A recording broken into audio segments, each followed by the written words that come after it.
Good afternoon, live from New Delhi. You're watching DD India Live, India's voice to the world. I'm Shubhendu Ghosh, coming up in the next 30 minutes. After explosions rock Venezuelan capital Caracas, Donald Trump says President Nicolas Maduro has been captured. Prime Minister Narendra Modi inaugurates international exposition of sacred Piprava relics related to Lord Buddha in Delhi, says the sacred relics are part of India's heritage. Ukraine to host talks with security allies in Kyiv today. Around 15 countries along with representatives from EU, NATO and the US delegation to join the talks.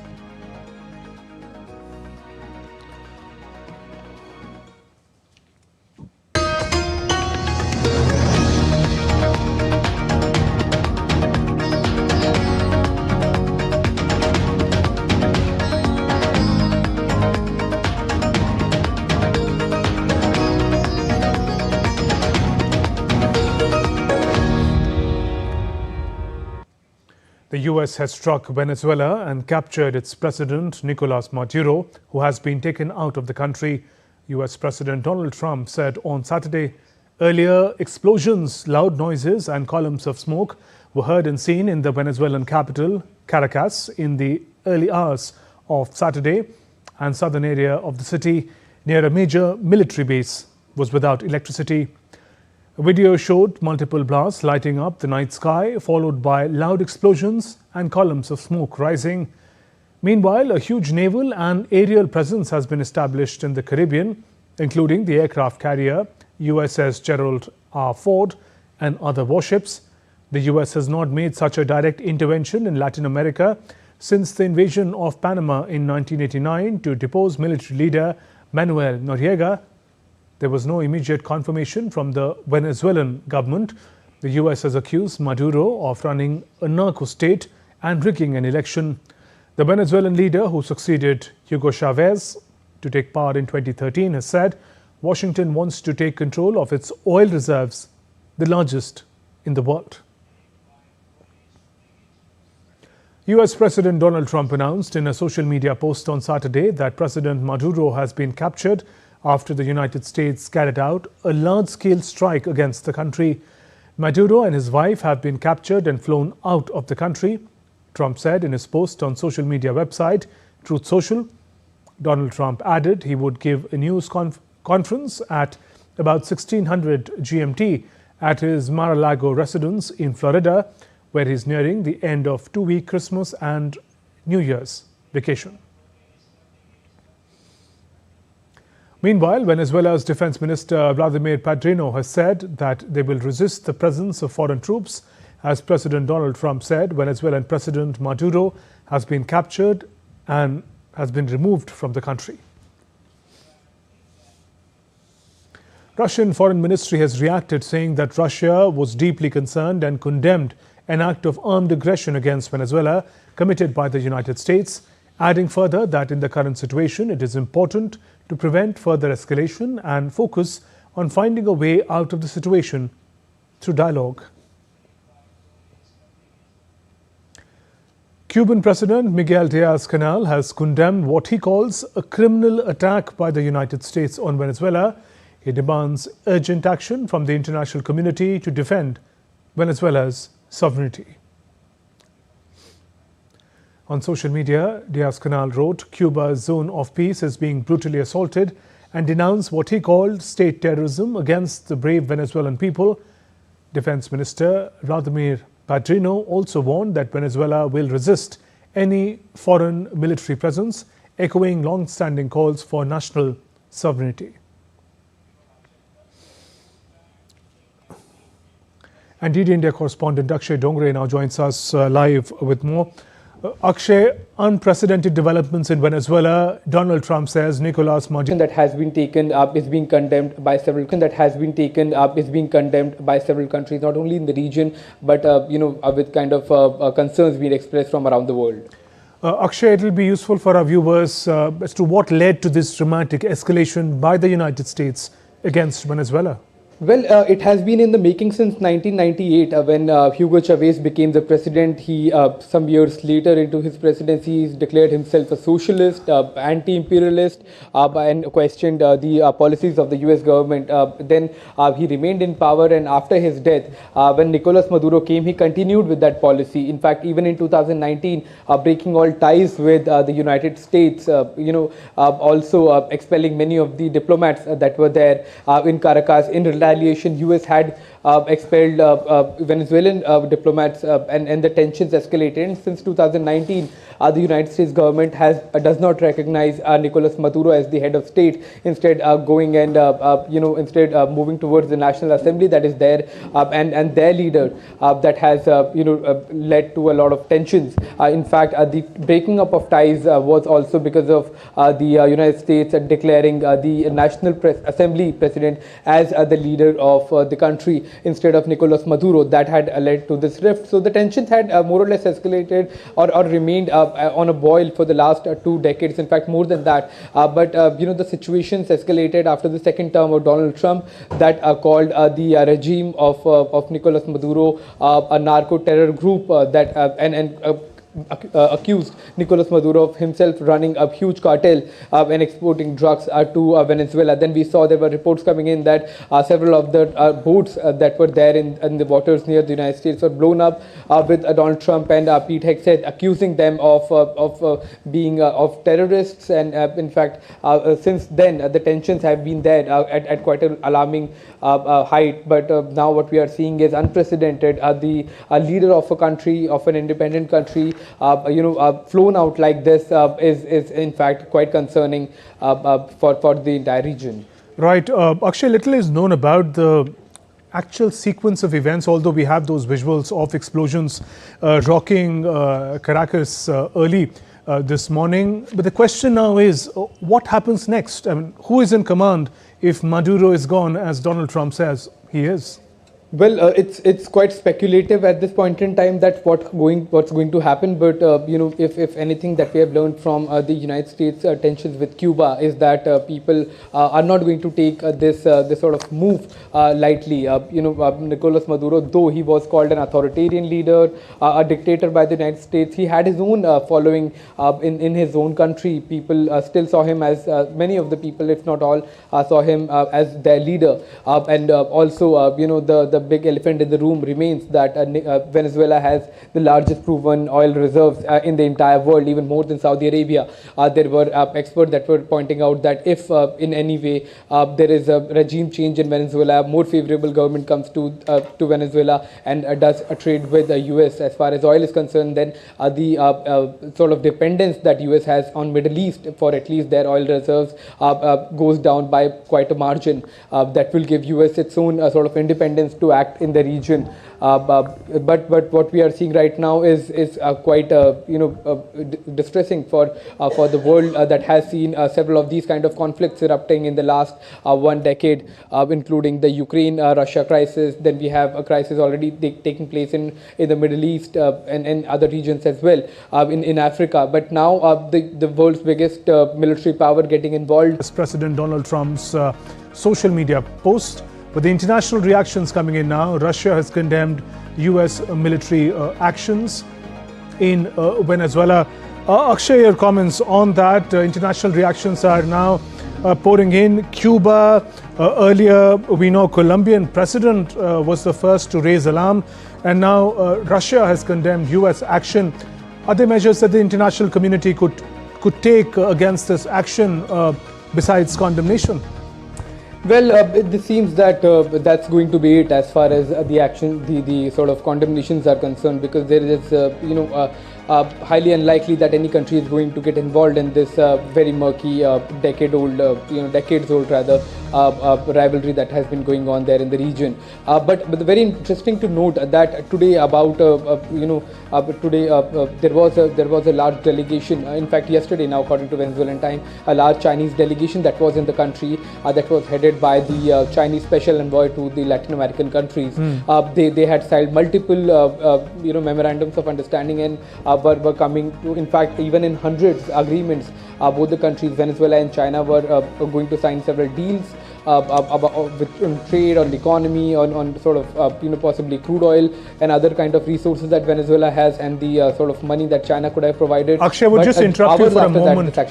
Just interrupt you for a moment. There are more updates coming in now. Italian Prime Minister Giorgia Meloni is said to be closely monitoring the situation in Venezuela, the dramatic action by US forces in Venezuela. Russia has condemned the US military strikes against Venezuela. As per US President Donald Trump, Nicolas Maduro and his wife have been captured and taken out of Venezuela. And here the update that's just coming in. Italy's Prime Minister Giorgia Meloni is closely monitoring the situation. Akshay, the update coming in from Italy makes me wonder if American NATO allies were on board in this major action that Donald Trump administration has taken against Venezuela. The update coming in that Italian Prime Minister is closely observing the situation. More reactions yet to come from the others. Well, Germans have also reacted, stating that they are concerned about this action that has been taken. They have expressed their own concern about this action that has been taken by the United States. So, and on the question of whether NATO was on board, then it is unlikely that NATO would have been, unless United States would have informed very close allies like the UK or probably France about this kind of action that they were planning to take. Even not France, because there have been tensions between Trump and Macron for some time. So it is quite possible that in the entire NATO grouping was excluded from this action that was taken, because this is happening right in the backyard of the United States. It doesn't require any kind of help from the NATO allies when it comes to action in the region. It is quite equipped. It is the largest military, not only in the region but the entire world, operating huge fleets of aircraft carriers, that too nuclear powered in the region, submarines and everything else. So there is a very high probability that the NATO was not taken on board, especially because Donald Trump has been trying to undermine the sort of authority that NATO tries to have when it comes to the world matters. But it's quite plausible that the NATO countries, especially the European allies, are going to question this decision, because that undermines their support to Ukraine, where they accuse Russia of acting against an independent country, against a sovereign country, because their own ally has done the same. So now there can be a whataboutery about this entire thing, and Russia can escalate the strikes in Ukraine, stating that if US can take action, then how come Europe has a double standard in these two cases? So obviously there is going to be some sort of probably condemnation or concerns that will be expressed, but there is highly unlikely that anything NATO can do about this entire situation. Right, and Akshay, we might have a little more insight into whether NATO was on board as far as this operation is concerned. We earlier mentioned that Italian leader was closely monitoring the situation. Spain now calls for de-escalation, and it has asked for respect of international law, really hinting at that perhaps the US action in question may not have followed the tenets of international law there. Well, there you have it, the calls for de-escalation coming in from European countries and NATO allies, because now it will be a difficult task for the NATO countries to justify their support to Ukraine, and justify to their own populations also, to state that, the kind of action that Russia has been taken is illegal, and there will be a question for a kind of a double, probably a hypocrisy while talking about these two conflicts. Akshay, thank you for joining us with those updates. Shifting focus now, Ukraine is hosting a security advisors meeting for crunch talks on Saturday, as Kyiv insists negotiations are zeroing in on a deal. While Russia claims a deadly New Year strike torpedoed the efforts, Ukrainian President Volodymyr Zelensky said around 15 countries would attend these talks, along with representatives from European Union and NATO, with the US delegation joining via video link. The latest peace push came after Zelensky announced in his New Year's Eve address that US brokered plan was 90% ready, cautioned that important territorial issues remain. Meanwhile, Kyiv has repeatedly said Russia is not interested in peace and is deliberately trying to sabotage diplomatic efforts in order to seize more Ukrainian territory. Moscow has meanwhile accused Ukraine of carrying out a terrorist attack and deliberately torpedoing A peaceful resolution after a strike on a hotel in Kherson that killed 28 people celebrating New Year's.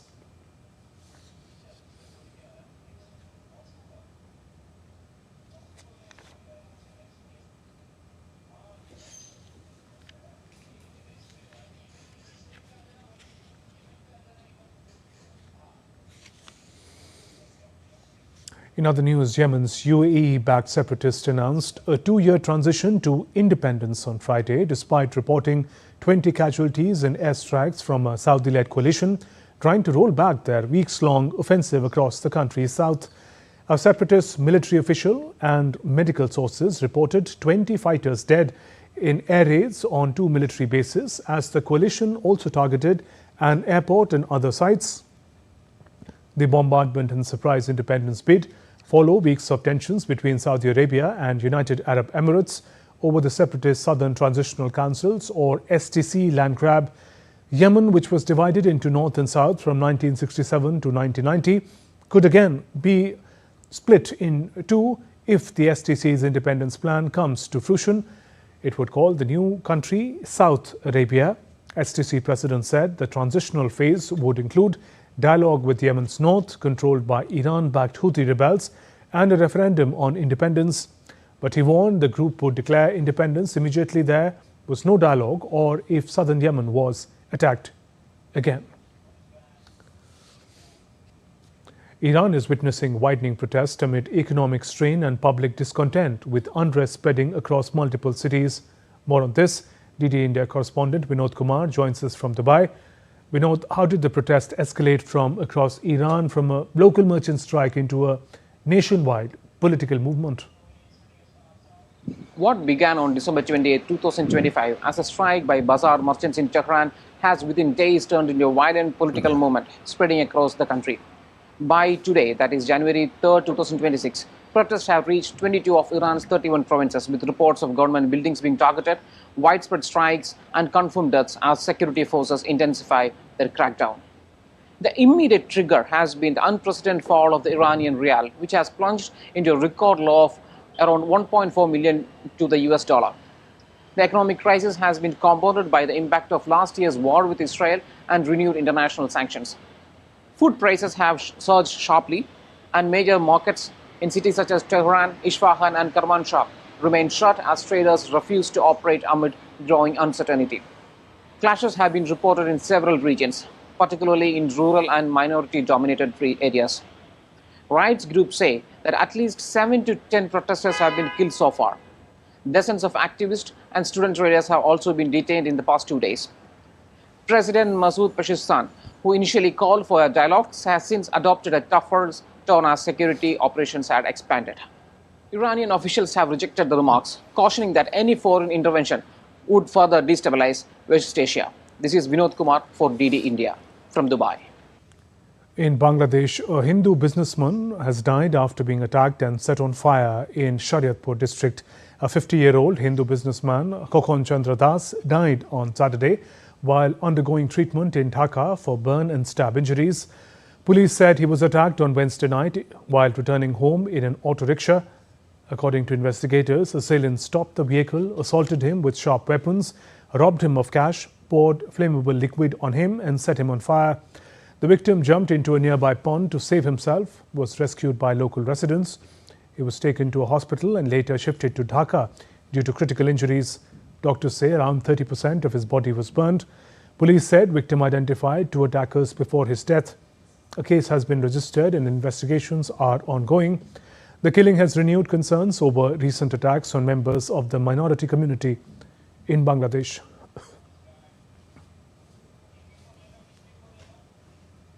Back home, Prime Minister Narendra Modi inaugurated the Grand International Exposition of Sacred Piprava relics related to Lord Buddha, titled The Light of the Lotus, Relics of the Awakened One, at the Rai Pithora Cultural Complex in New Delhi on Saturday. The exposition brings together for the first time the Piprava relics repatriated after more than a century, with authentic relics and archaeological materials from Piprava that are preserved in the collections of the National Museum, New Delhi, and Indian Museum, Kolkata. Addressing the gathering, Prime Minister remarked that after 125 years of waiting, India's heritage has returned. India's legacy has come back home. सिर्फ राजनीतिक और आर्थिक नहीं होती, गुलामी हमारी विरासत को भी तबाह कर देती है। भगवान बुद्ध के पवित्र रेलिक्स के साथ भी यही हुआ। गुलामी के कालखंड में इन्हें भारत से छीना गया, लेकिन भारत के लिए तो ये पवित्र रेलिक्स हमारे आराध्य का ही एक अंश है,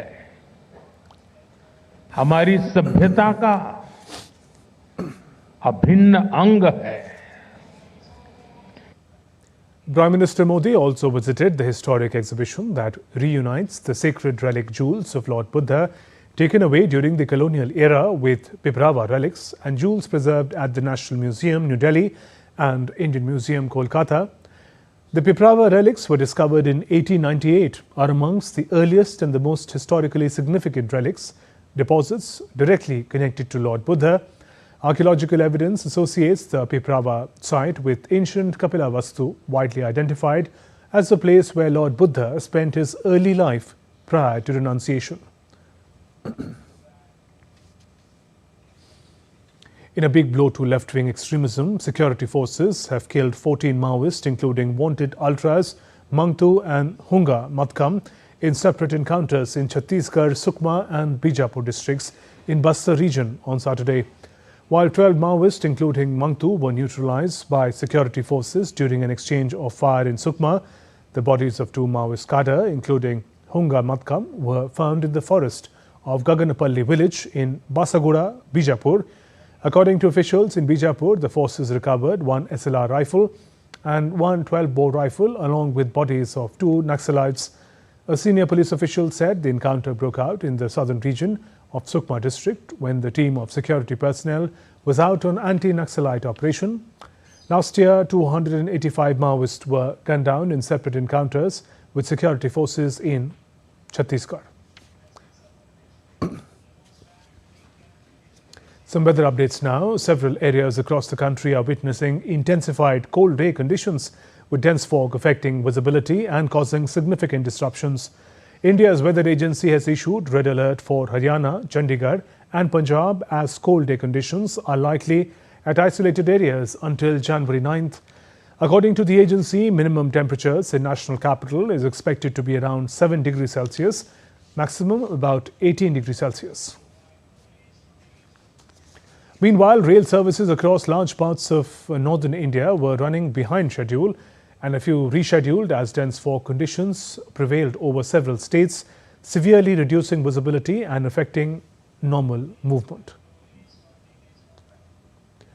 The weather agency predicted cold wave condition in Himachal Pradesh and Bihar on January 4th and 5th.